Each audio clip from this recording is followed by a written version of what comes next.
MCs, can I have the mic, please?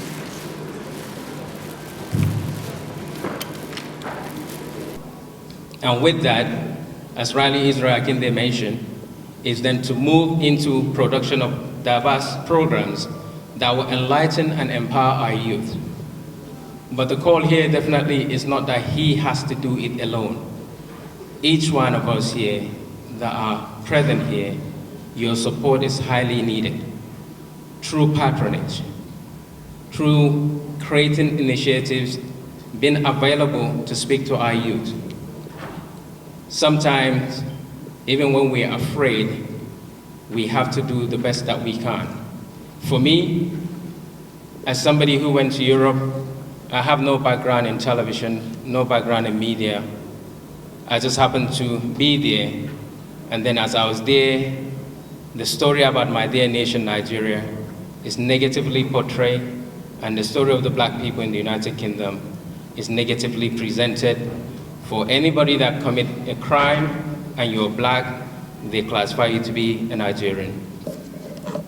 On this epochal event, the launching of yet another new information or broadcast outfit, TV Afrik. At a time like this, the importance of developing, building, launching, and establishing television stations like this online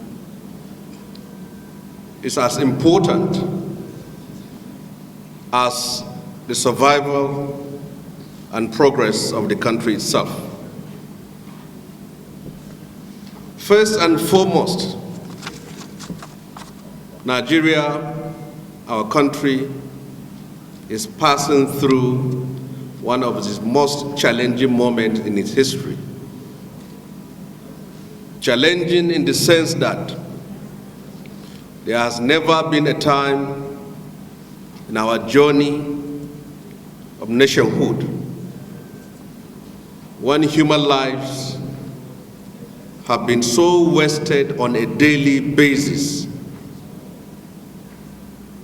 The role you can play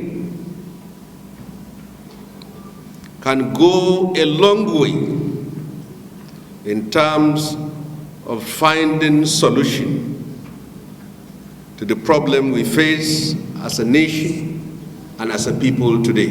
The drive came precisely in the year 2017 when we launched out a skill acquisition program called TV Rising Prime Workshop in Kaduna State University, aimed to train the outgoing students, because we saw the challenge in the labor market where you have a lot of youths going to seek white collar jobs. So we decided, okay, and some of them are not skillful. Good grades in school, fantastic result, but they don't have the skill. So we embarked on that journey, to empower them on diverse skills. And at that event, we saw the challenge of those resource persons, trying to pass information across to quite a number of youth in the hall. And we just said, okay, I think we should do it better, to empower the people at the comfort of their home for no cost. I mean, the same TV you watch to be entertained, you could watch same TV and acquire a skill. So that was what brought about TV Afrik. Okay, so right now, how many youth have benefited from this initiative? Okay, so we have diverse resource persons.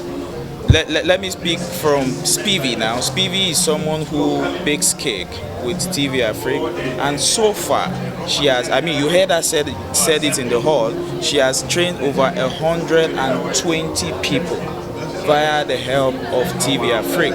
Now, the reason why we had to do this, is to seek sponsorship, seek partnership with government agencies, individuals, NGOs, to be able to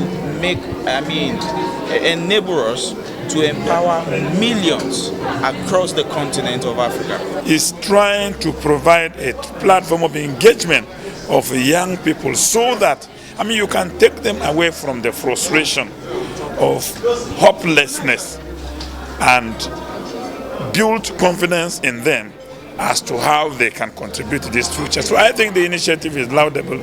But in this country, politicians do not honor things like this because it does not seem to add any value to them.